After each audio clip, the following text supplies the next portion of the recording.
15-second hook. No one in the entire city dared to work for the billionaire Harrington family anymore, not after what their three hyper, wild, dangerously creative triplets did to every nanny who stepped into their mansion. But everything changed the day a huge, muscular man walked through their golden doors, a man who looked like a storm, but carried the heart of a gentle summer rain. No one knew it yet, but he was about to do the impossible. Part 1. 2,000 words. The Harrington mansion was the kind of place that made people stop their cars just to stare. Marble pillars taller than palm trees, fountains shaped like angels, glass walls that sparkled like frozen waterfalls. It was the definition of luxury. But inside that mansion, deep behind the shimmering curtains and gold-plated door handles, chaos roared like a dragon nobody could tame. It always began the same way. A screaming nanny running out the front door, hair frizzed, clothes stained with paint, chocolate, glue, or, on the worst days, something that no one ever dared to identify. And behind her, the triplets stood at the top of the stairs, victorious like tiny mischievous generals celebrating another defeat. "Another one down," shouted Liam, the eldest by just 90 seconds. "It's a new record." 23 hours, giggled Lily, clapping her hands with mischievous pride. "That one cried before she even reached the gate," Max added, smirking like a villain in a cartoon. Every time, the mansion staff groaned. Every time, the billionaire parents panicked. And every time, the triplets congratulated themselves like they won a championship. The triplets were 7 years old, small, adorable, and unbelievably out of control. They were smart. Too smart. And energetic. Too energetic. It was like they were born with rockets in their shoes and mischief in their DNA. They weren't bad kids. They were hurting kids. But nobody knew that. Not yet. In the middle of the chaos, the billionaire parents, Alexander and Isabella Harrington, sat in the grand living room looking like they aged 10 years in 10 days. Alexander rubbed his temples. "Isabella, do you realize what this means? 21 nannies gone in 8 months. We are officially the most avoided family in the entire nanny agency." Isabella sighed dramatically. "We're not avoided, darling. We are feared. The agency practically screams when they see our number." "They should. Those kids belong in the Olympics or maybe the military."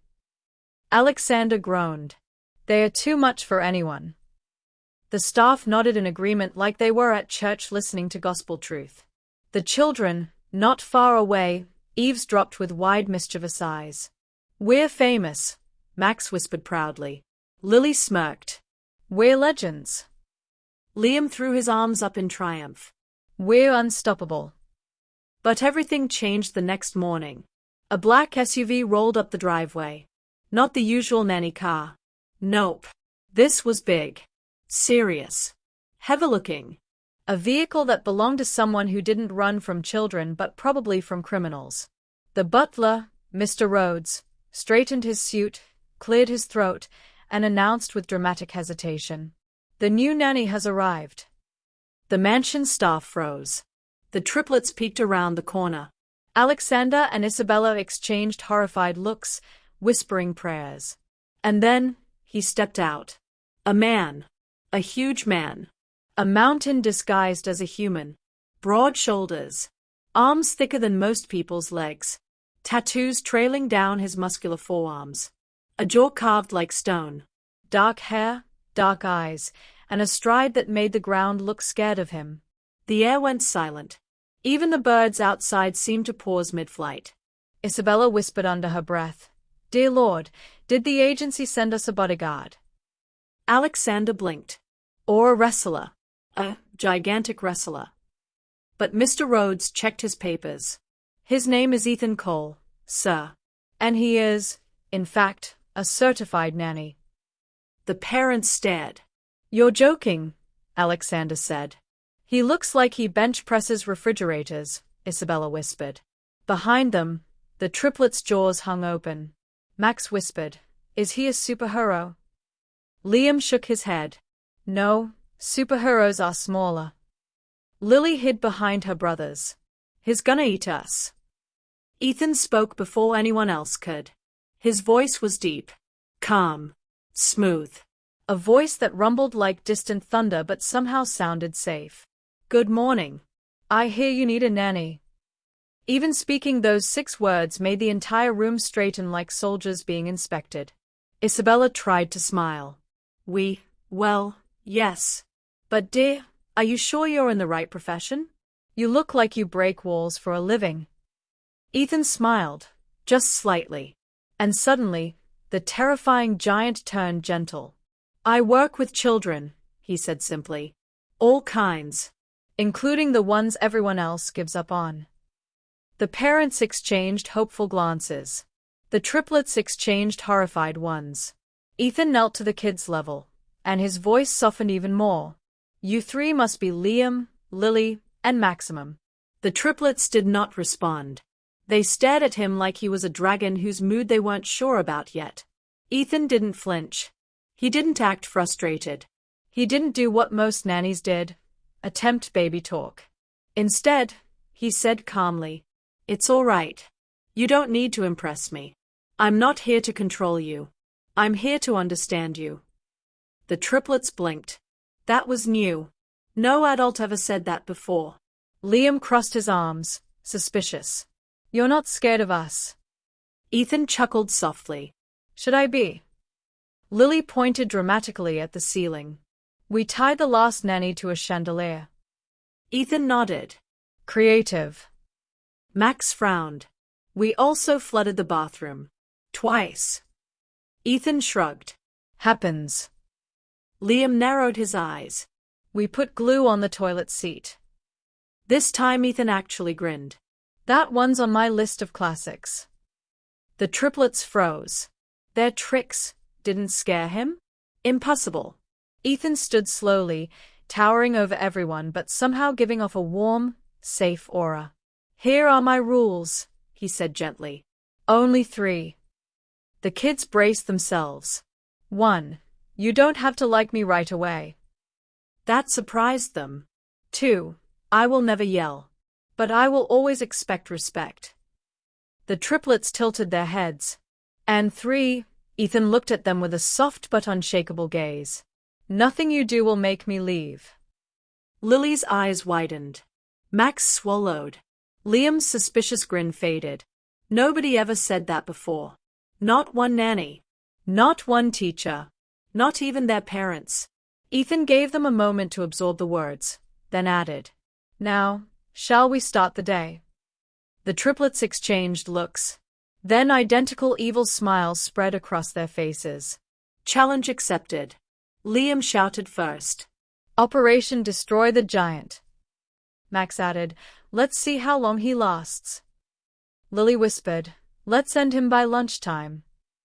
They ran off like wild animals ready to unleash chaos of biblical proportions. The mansion staff hid behind doorways. The parents held each other like they were watching a horror movie. And Ethan? He just smiled softly, hands in his pockets. "I've handled worse."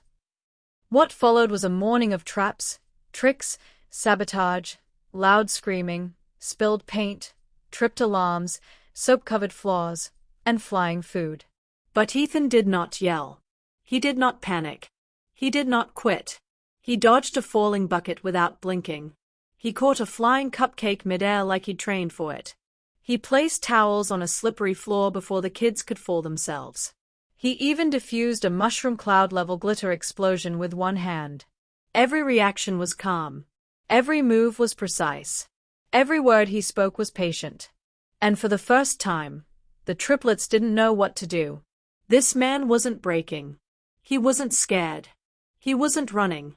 He was steady, like a mountain, like a shield, like someone who saw them, really saw them, beyond their wildness. As the morning sun warmed the mansion walls, the triplets found themselves watching him from behind the banister. Not plotting, not laughing. Just watching. Max whispered, "Why didn't he get mad?" Lily shrugged. "Why didn't he yell?" Liam frowned. "Why didn't he leave?" None of them had the answer. But Ethan did. And when the time was right, he would show them. For now, He simply looked up at them and said with a soft smile, "Lunchtime." The triplets didn't move. They didn't run. They didn't scream. Instead, they nodded. Slowly. For the first time ever. And Ethan knew. This was only the beginning. Part 2. 2,000 words. Lunch in the Harrington mansion usually sounded like a food fight waiting to happen. Plates rattling, juice spilling, a nanny shouting, "No. Don't throw that," while the triplets plotted strategic attacks involving forks, spaghetti, and physics-defying angles. But today, things were strangely quiet. Not peaceful. Not calm. Just uncertain. Because Ethan, the giant, calm, unshakable new nanny, stood at the island counter preparing sandwiches like a chef who didn't know he was supposed to be terrified. The triplets sat on the stools across from him, leaning in, eyes narrowed, studying him like he was a strange new species. He didn't look at them while he worked. He sliced tomatoes, spread mayo with perfect symmetry, added cheese like he was building a masterpiece. But he was aware of their stares. He could feel them. Liam was the first to speak. "Why aren't you asking what we want?" Ethan shrugged. "You'll eat what I make. If you don't like it, you can tell me after trying it." Max whispered to Lily, "Is he allowed to do that?" Lily leaned in. "I think he doesn't know we're picky." Oh, they were beyond picky. Liam only ate sandwiches cut into triangles. Lily refused to eat crusts because she claimed they tasted like sad bread. Max demanded exactly 5 pickles or the sandwich explodes. No nanny had ever survived lunch without crying. Ethan finally set the plates down in front of them. The kids looked suspiciously at the rectangular sandwiches with full crusts and, oh no, random pickle amounts. Liam poked the bread. "This isn't triangles." Lily gasped. "The crust is still attached." Max counted loudly. 1, 2, 3, 8 pickles. "Are you insane?" The mansion chef froze at the threshold, ready to intervene. But Ethan didn't react. He didn't apologize. He didn't panic. Instead, he sat on the stool across from them and said calmly, "I know what you're trying to do." 3 little heads snapped up. "What?" Liam asked. "You're waiting for me to yell," Ethan said. "Or get upset. Or give you exactly what you demand so you feel in control." The triplets exchanged alarmed looks. Lily leaned toward her brothers, whispering, "He can read minds." Ethan continued, unfazed. "But I'm not here to fight you. I'm not here to win. I'm here to care for you. And that means helping you learn how to handle things not always going your way." The room went quiet. Ethan gestured at the sandwiches. "So here's the deal. You try one bite. Just one. If you really hate it, I'll make something else." Max's jaw dropped. "You'll make something else?" "Sure," Ethan said. "But only after you give this a fair chance." Liam frowned. "That's very reasonable." Lily blinked. "I don't trust him." But slowly, almost cautiously, they each took one bite. Silence. Chewing. Processing. Then magical words. "It's good," Max admitted reluctantly. "Actually, really good," Lily whispered. Liam nodded. "It's fine." Which, by Liam's standards, meant excellent. Ethan didn't smile, didn't brag, didn't comment. He just took a sip of his water and let them enjoy the moment. The chef watching from the doorway nearly fainted. The triplets ate quietly for a while, glancing at Ethan every few seconds like they were trying to figure him out. Finally, Lily asked in a small voice, "Are you really not scared of us?" Ethan put his cup down. "No." "Why?" Max asked. "Because I see 3 kids who have been trying very hard to be heard." The triplets exchanged confused glances. He continued, gently, "Your parents are busy. Important. They love you, but they are not here as much as they want to be. You've had dozens of nannies come and go. That hurts. And you cover that hurt with chaos." The kids froze. "No one ever said that before." Liam looked defensive. We don't hurt. Ethan gave him a soft look. Everyone hurts sometimes. Even strong kids. Lily's voice wavered. Even triplets. Especially triplets, Ethan said. You're always grouped together. People forget you're 3 different kids with 3 different hearts. The triplets didn't speak, didn't move, didn't blink, because for the first time in their little lives, they felt understood. Their chests tightened in a way they didn't understand. A strange warmth started forming in their throats. But before anything emotional could happen, Max quickly wiped his face and changed the subject. So, how did you get so big? He asked. Ethan chuckled. Lots of training. And good food. And taking care of myself. Can you lift a car? Liam asked. A small one, Ethan said casually.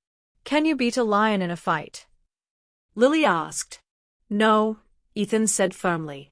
Nobody fights lions. We respect them from a distance. The triplets nodded, absorbing life lessons like tiny monks. They finished their lunch without a single argument, something that had never happened before. The staff whispered in the hallways like Ethan was a mythical creature. The chef swore he saw a halo around him. But the real test of the day was still ahead. Nap time. The very phrase haunted the halls. Nap time was war. Nap time was terror. Nap time was the end of careers. The triplets did not nap. They escaped. They rebelled. They protested.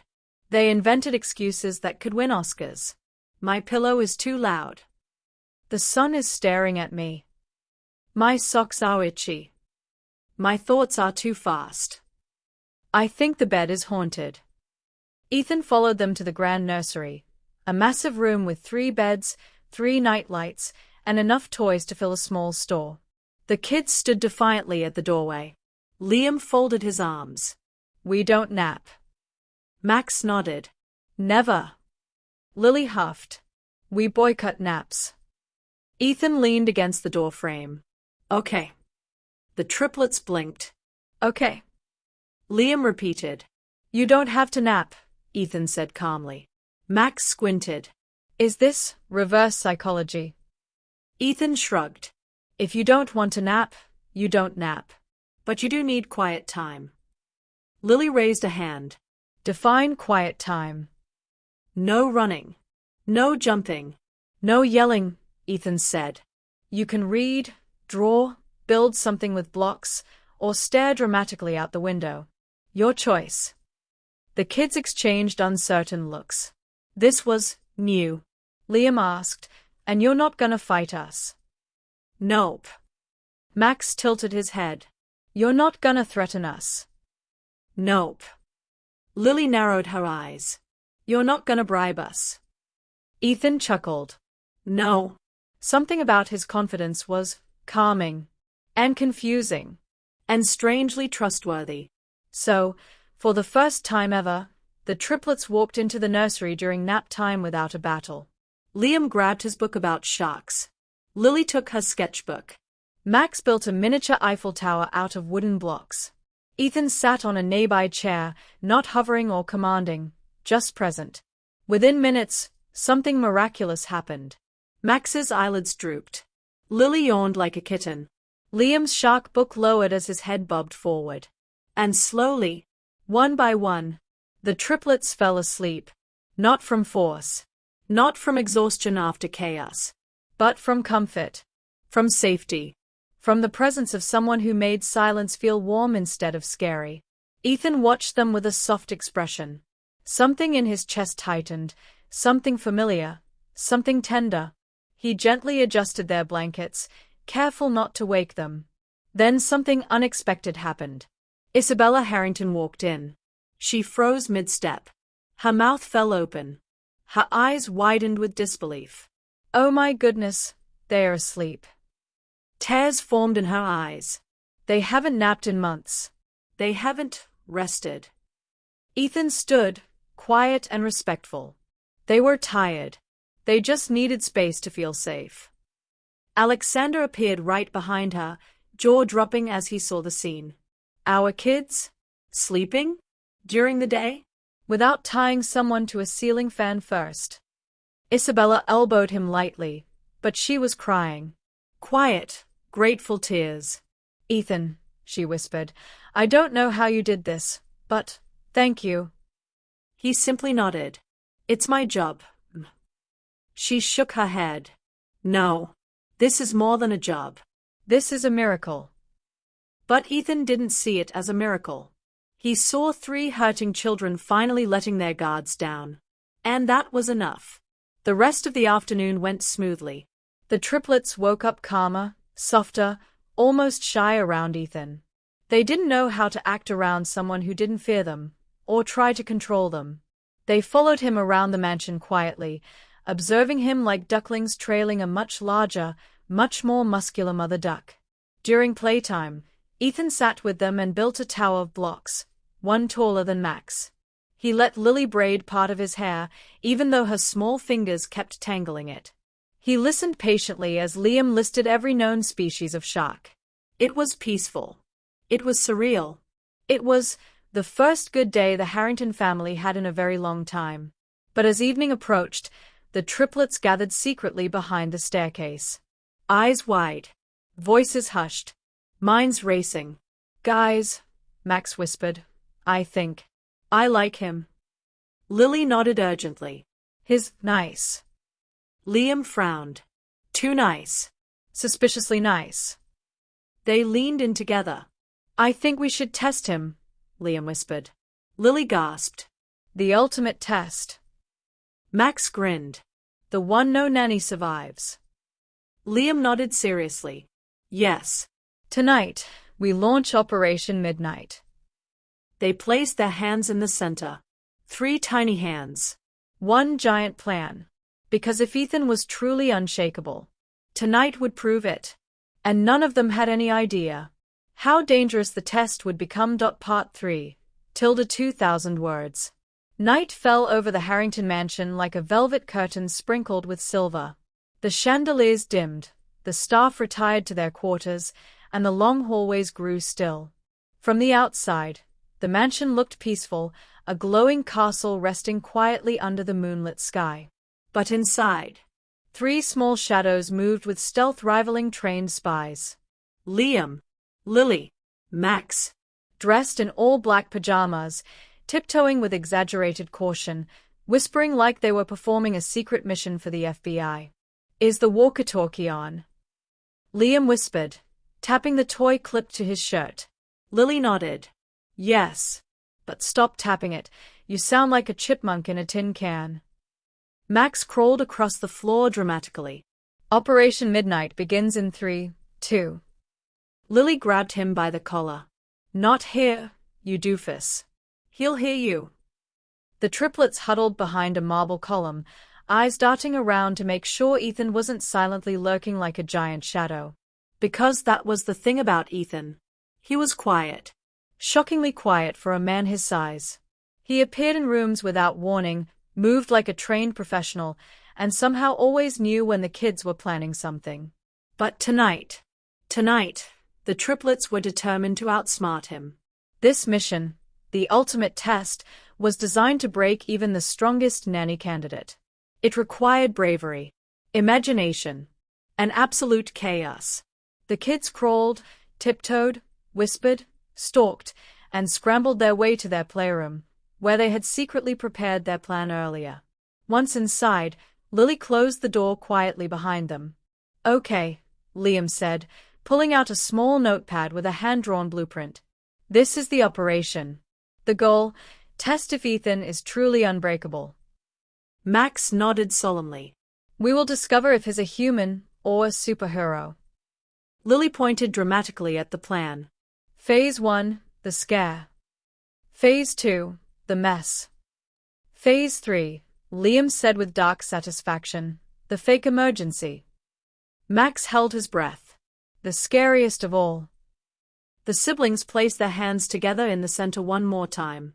For science, Liam whispered. For truth, Lily added. For chaos, Max finished proudly. They broke apart and got to work. Phase 1, the scare. The triplets positioned themselves behind the corner of the main hallway.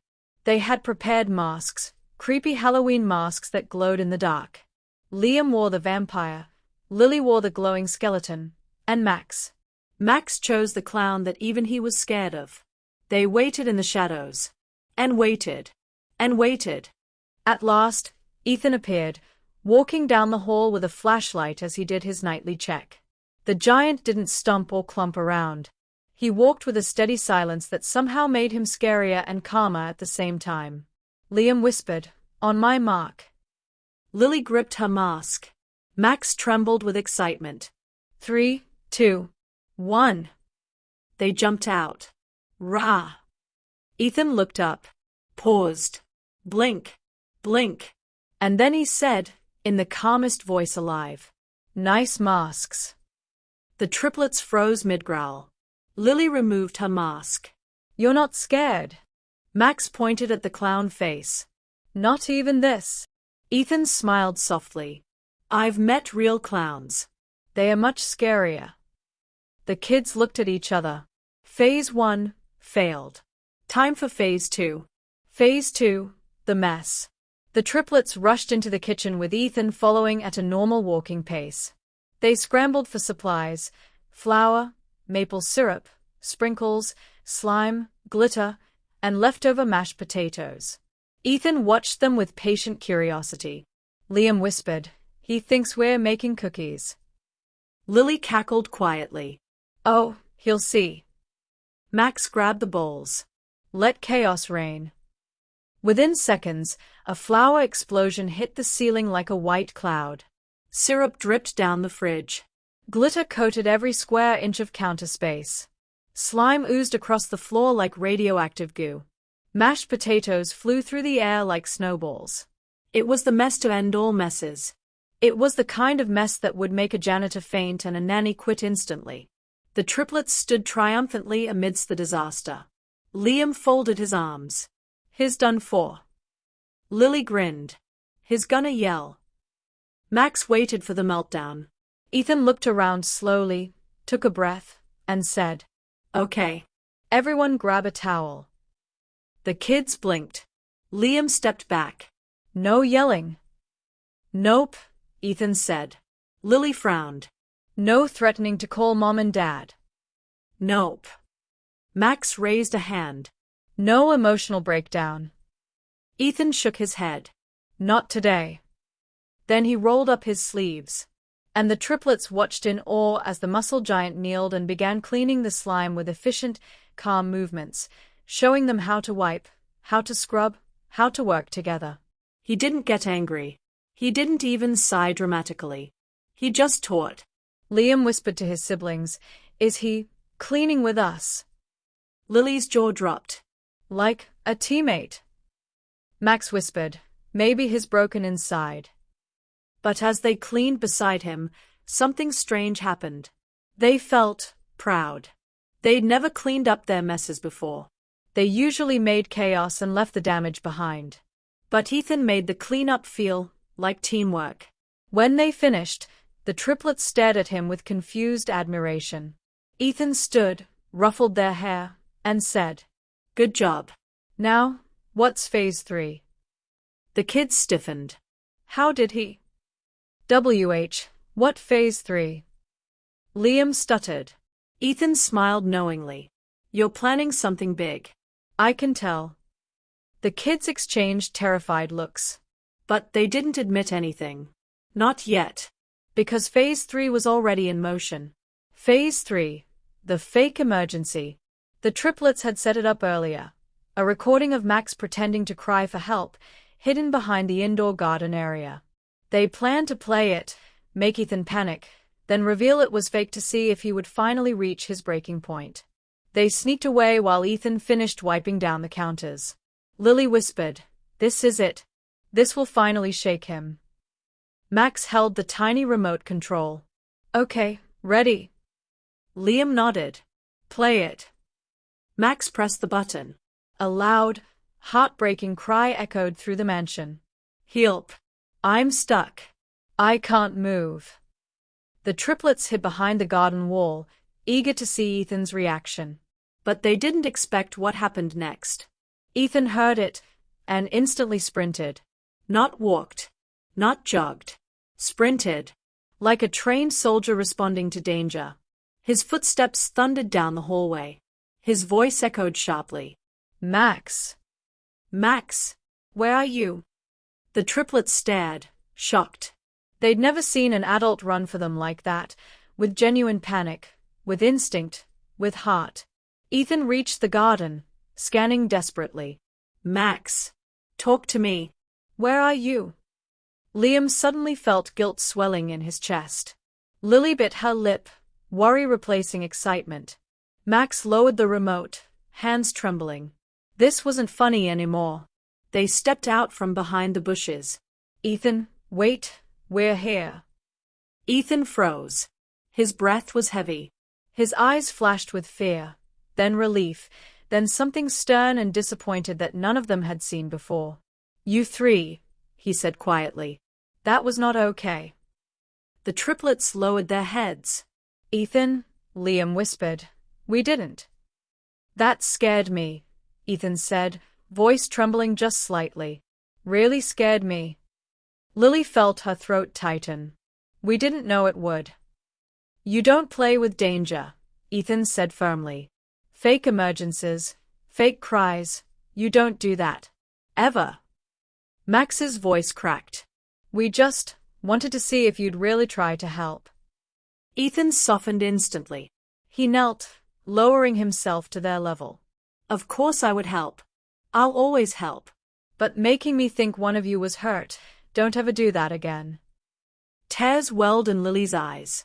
Max sniffled. Liam whispered, We're sorry. Ethan opened his arms without hesitation. And the triplets stepped into them. A gentle, protective hug enveloped them, warm, secure, strong. It was the first time in their entire lives that a nanny held them like that. Not scared. Not frustrated. Not on the verge of quitting. But caring. Really caring. A real emergency. After a moment, Ethan stood and said, Let's get you all to bed. The triplets nodded quietly, holding his hands as he guided them down the hallway. But just as they were passing the indoor balcony, a loose section of the railing gave way. A sudden crack. A loud snap. A terrifying tilt. The triplets screamed. And the floor disappeared beneath them. They fell. All three. Ethan reacted faster than thought. He lunged. Diving. Sliding. Reaching. One massive arm hooked around Lily. The other grabbed Max's shirt. Liam slipped further, but Ethan caught him by the wrist with a desperate, iron grip.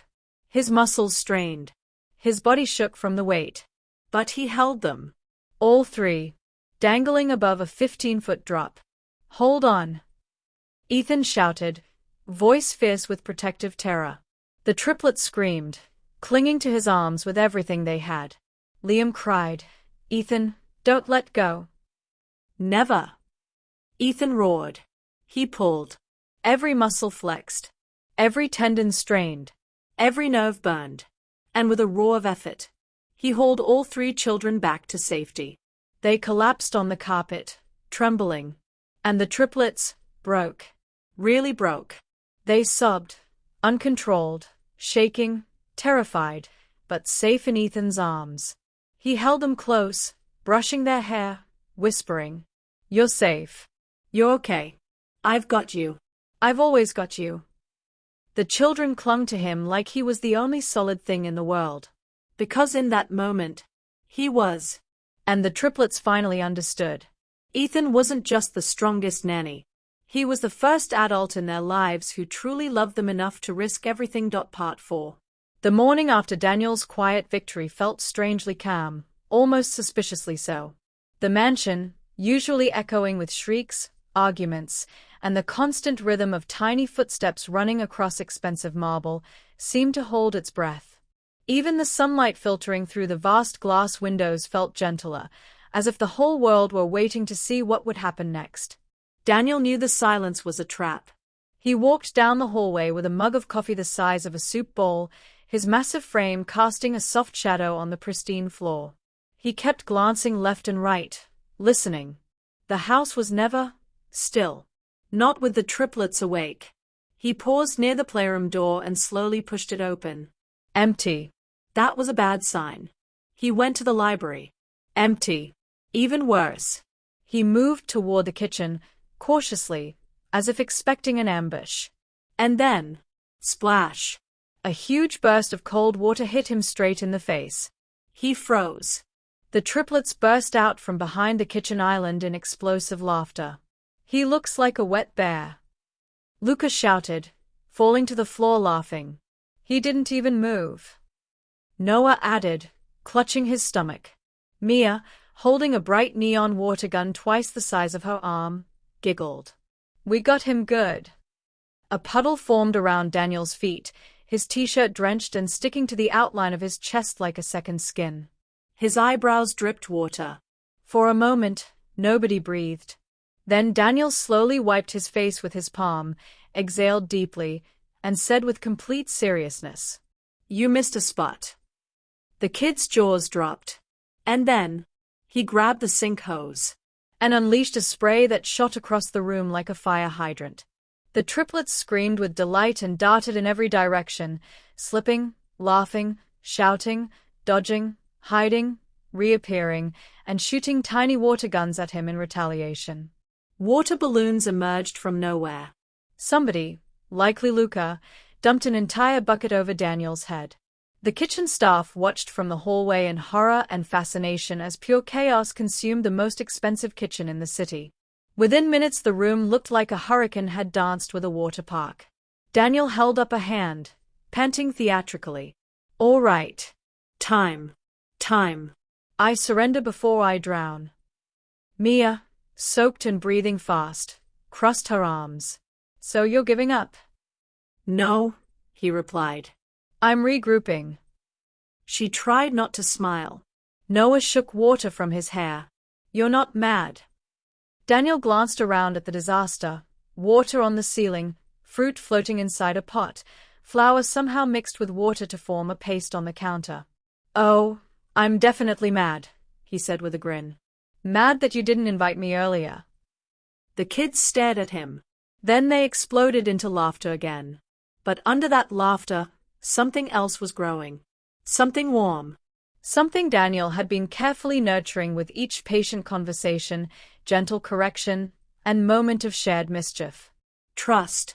Breakfast was postponed an entire hour as staff scrambled to salvage the kitchen.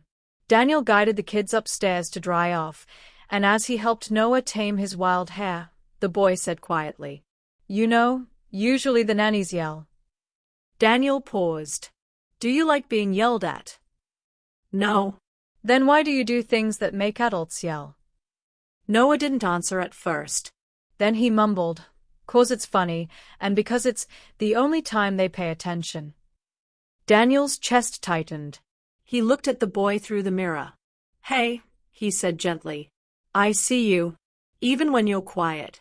Even when you're not causing trouble. You don't have to be loud for me to notice you.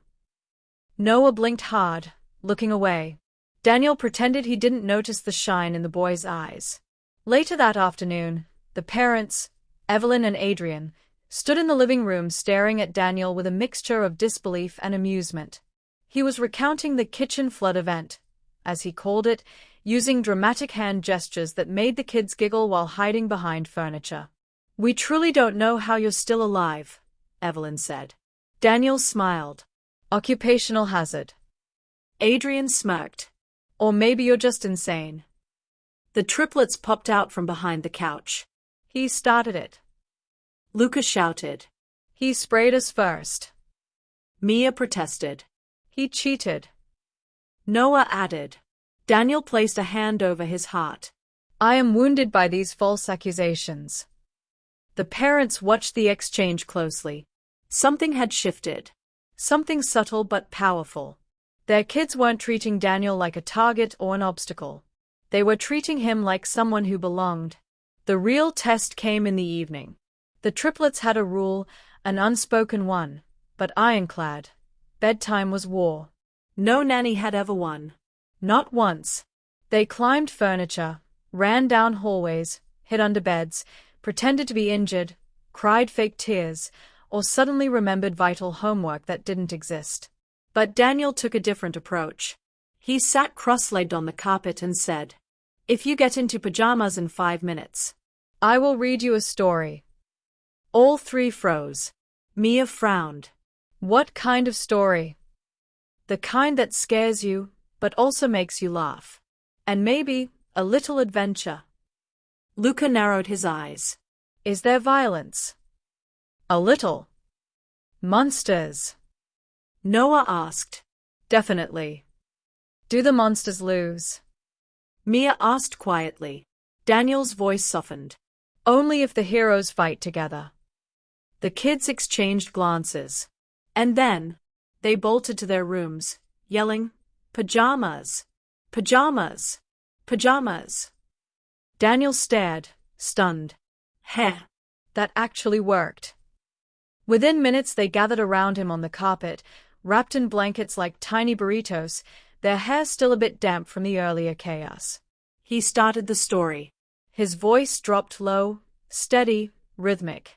He wove a world full of mountains, whispered winds, magical forests, brave siblings, shadow monsters that fed on loneliness, and a protector, a giant warrior with a fierce appearance but a gentle heart.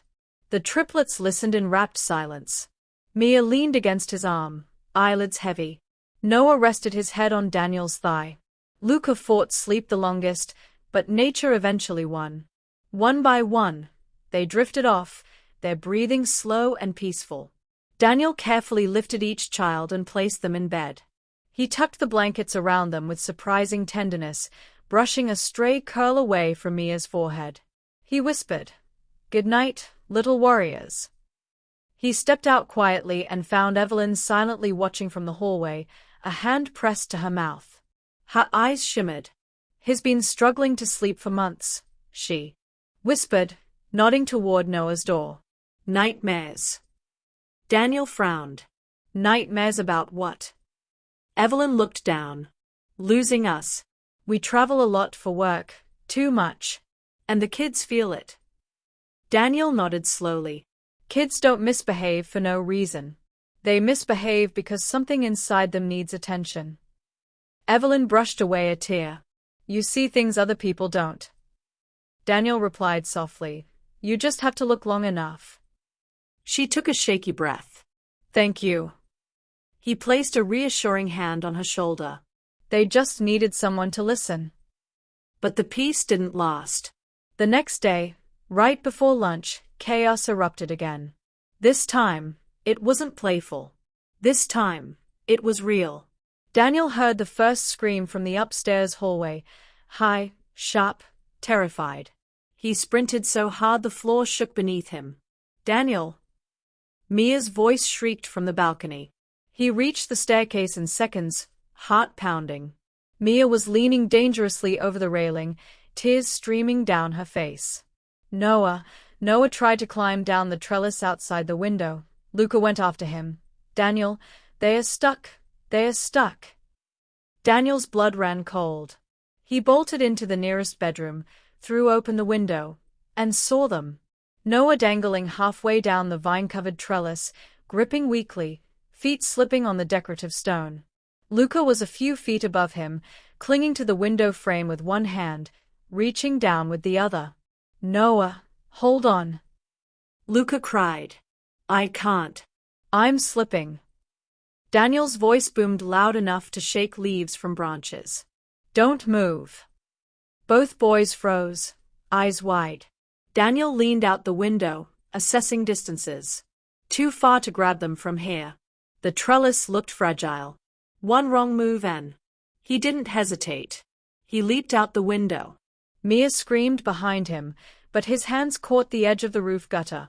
He swung his body, flipped downward, and landed on a lower ledge with the precision of someone who'd spent years climbing ropes, walls, and structures far more dangerous than this. "Noah," he said, voice low and steady, "look at me." I can't. Daniel, I'm falling." "You're not. I'm right here." He climbed onto the trellis. It groaned under his weight, but he moved carefully, using his immense strength to stabilize the shaking structure with his body. He reached Luca first. "Grab my shoulder," Daniel ordered. Luca obeyed instantly. Daniel secured him with one arm, then stretched downward, hand open. "Noah, take my hand." Noah shook uncontrollably. "I'm scared." "It's okay to be scared," Daniel said. "But you're not alone. I've got you." "I promise." Slowly, slowly, Noah reached up. Their fingers touched. Daniel closed his grip tight and pulled the boy into his chest, holding both children with a strength that seemed almost unreal. The trellis cracked. Daniel didn't think. He jumped. He twisted in the air so his body took the impact as they crashed into the bushes below. Leaves exploded around them. Branches scratched his arms. Pain shot through his back. But the kids were safe. He wrapped his arms tighter around them as they clung to him, shaking hard. I thought you wouldn't catch me," Noah sobbed. Daniel held him closer. "I will always catch you." When the parents arrived, breathless, panicked, white-faced, they found Daniel sitting on the grass holding the triplets in a protective embrace.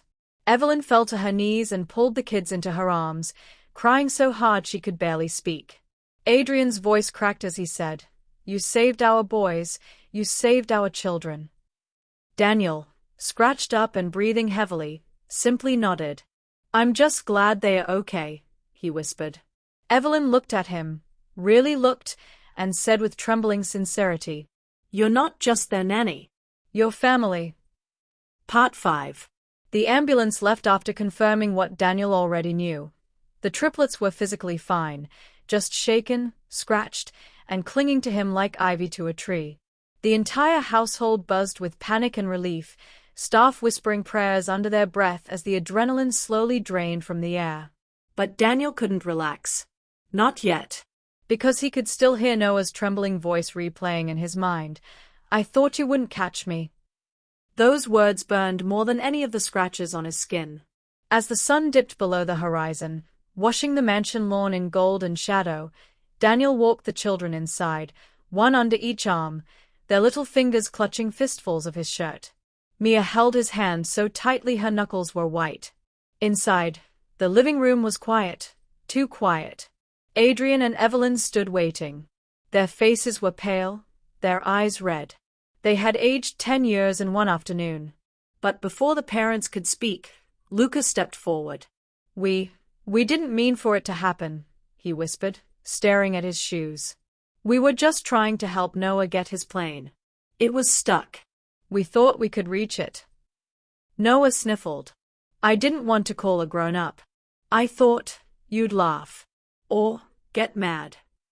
Daniel crouched down so he could look Noah in the eyes. "I would never laugh at you for needing help," he said softly. "And I'm not mad. Not at any of you." Mia curled into his shoulder. "We scared you." "Yes," Daniel admitted gently. "You did. You scared me a lot. But I'm here. You're safe. That's all that matters." The children wrapped their arms around his neck again, as if letting go would make the world collapse. And then, to everyone's surprise, Adrian, the billionaire who was known for being cold, precise, and almost emotionless, cleared his throat. "Kids," he said, his voice unsteady, "go with your mother for a moment." The triplets hesitated but obeyed, shuffling toward Evelyn, who hugged all three tightly. Once they were out of earshot, Adrian turned back to Daniel. His mask cracked. His voice broke. "Thank you. You saved them. You saved our children." Daniel shook his head instinctively. "Anyone would have." "No," Adrian interrupted, stepping forward. "Not anyone. The nannies before you would have frozen. Or panicked. Or screamed. But you jumped out of a window without hesitation. You risked your life." Evelyn stepped forward too, tears streaming freely now. "We owe you more than we can ever repay." Daniel swallowed hard. "I didn't do it for repayment." "Then why?" Evelyn whispered. He hesitated, then spoke slowly, honestly. "Because they needed me." Because they are good kids underneath the chaos, and because when I look at them, I see parts of myself when I was their age. Evelyn's eyebrows lifted. Parts of you? Daniel didn't talk about himself often. Almost never. But right now, it felt right. I grew up rough, he said quietly. People saw my size and thought I was trouble. Teachers gave up on me. Adults yelled at me because they thought loud voices were the only way to reach me. But the truth is, I just needed someone patient. Someone who cared. He looked toward the hallway where the kids disappeared. I want to be that person for them. Adrian stared at him, long enough that the silence grew heavy. Then he walked forward and held out his hand. Then please, stay. Permanently. It was not an employer talking. It was a father pleading. Daniel blinked in surprise. Permanent, as in? As in, Adrian said, his voice firm. You become a full member of our household. Salary doubled. Benefits unmatched. Your own room, your own wing if you want it. Anything you need. Evelyn added softly, because our children trust you. They love you. And after today, I don't think they'd recover if we let you leave. Daniel exhaled slowly, feeling something tighten and loosen in his chest all at once. The offer wasn't just generous, it was life-changing. It was security, stability, and a place where his strength wasn't seen as intimidating, but protective. But more than that, it was a family. Something he had quietly longed for but never admitted. He looked back toward the hallway again and whispered, I'll stay. Evelyn burst into tears and hugged him, properly hugged him, for the first time. Adrian placed a hand on Daniel's shoulder, his voice thick with emotion. Welcome home. Later that night, after the mansion settled into exhausted peace, Daniel went to check on the triplets. It was well past their bedtime, but he wanted to make sure the day's trauma hadn't left any lingering fear. He found Mia first. She was curled beneath a mountain of stuffed animals, eyes half open. Daniel, she murmured. Yes, sweetheart. Are you leaving? Daniel sat on the edge of her bed. No. I'm staying. Her eyes filled with tears instantly. She threw her arms around his waist, sobbing into him. I thought you'd be like the others. They all leave. Everyone leaves. He held her tightly, stroking her hair. I'm not going anywhere. When she finally fell asleep again, he tucked her in and kissed her forehead. He found Luca still awake too, staring at the ceiling with guilt etched across his face. Hey, Daniel said softly. Luca's lip trembled. It's my fault. No, it's not. I told Noah to climb. You were trying to help your brother. That's not wrong. But next time, get an adult. You're brave, Luca, but you don't have to do everything alone. Luca sniffed. But you're staying. I'm staying, Daniel confirmed.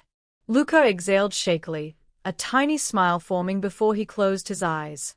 Finally, Daniel went to Noah's room. Noah was awake, sitting on the floor, hugging his knees, eyes puffy from crying. Daniel sat beside him without saying a word. Noah leaned against him instantly, his small body shaking. I really thought I was gonna fall, he whispered. But you didn't, Daniel said gently. And you know why? Why? Daniel wrapped an arm around him. Because you had your brother, and you had me. None of us are letting you go. Noah buried his face in Daniel's chest. I'm glad you're staying. Daniel tightened his arm around him. Me too, buddy. When he finally left the triplets' rooms, he walked down the hallway feeling strangely lighter, despite the bruises, scratches, and exhaustion. He reached his own room, the guest room that had been assigned to him when he first arrived. But taped to the door was a crooked piece of paper in 3 different handwriting styles. Mr. Daniel's room. Do not enter unless you have cookies. The triplets. He laughed. For real. A warm, deep, genuine laugh that echoed down the hall. He stepped into the room and froze. The triplets had decorated it. Posters of superheroes on the walls. A giant beanbag in the corner. A small drawing taped to the nightstand of a huge muscular man holding hands with three tiny stick-figure kids, all smiling. Above the drawing, in shaky handwriting, "Our hero." Daniel's throat tightened painfully. He sat on the bed and picked up the drawing. For a long moment, he simply stared at it, feeling something he hadn't felt in years. Belonging. Not hired. Not feared. Not judged. Loved. He whispered to himself, "I guess I'm home." The next morning, chaos returned. Of course it did. The triplets barreled into his room screaming about pancakes, wrestling matches, and who got to sit on his shoulders first. But this time, the chaos didn't feel like a storm. It felt like sunshine. Luca tugged on his sleeve. "Daniel, can we build a giant box fort today?" Noah jumped in. "And make it monster-proof," Mia shouted, "and have a tea party inside." Daniel grinned, stretching his massive arms. "Why not all three?" The kids cheered like a victory parade. Adrian and Evelyn watched from the doorway, smiling through tears they didn't bother hiding. "He was the missing piece," Evelyn whispered. Adrian nodded. "He didn't just tame the chaos, he understood it." Daniel scooped the kids into his arms, one on each side, their laughter bouncing down the hallway like music. And for the first time in a very long time, the billionaire mansion wasn't overwhelmed by noise. It was filled by it. Filled with life. Filled with joy. Filled with love. The narrator's voice rises softly.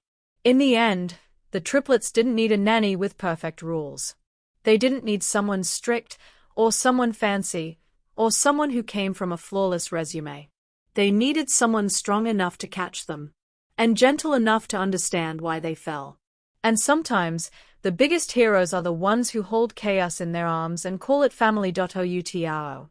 And that, my friends, is how one seemingly ordinary man did the impossible. In a world where money could buy everything except peace, except love, except simple moments of understanding, one big, muscular nanny reminded everyone that true strength doesn't come from power or size. It comes from compassion. The billionaire family who once lived in constant chaos discovered something priceless. That the loudest troublemakers often have the quietest hearts. And that sometimes, the hero you're looking for doesn't arrive in shining armor. He walks in wearing a simple t-shirt, carrying patience in his voice and kindness in his hands. The triplets finally found someone who didn't run from their storms, but walked right into them, and taught them how to calm the thunder inside. And as for Daniel, he didn't just save their lives. He became part of them, part of their home, part of their story. A reminder to all of us that family isn't only about blood. Family is built in trust, in loyalty, in small moments of bravery, and in the gentle strength of someone who refuses to give up. So remember, sometimes the right person doesn't just change your life. They change your world. Thank you for listening to this story. If you enjoyed it, make sure to like, share, and subscribe for more emotional, dramatic, and heart-touching stories. See you in the next one.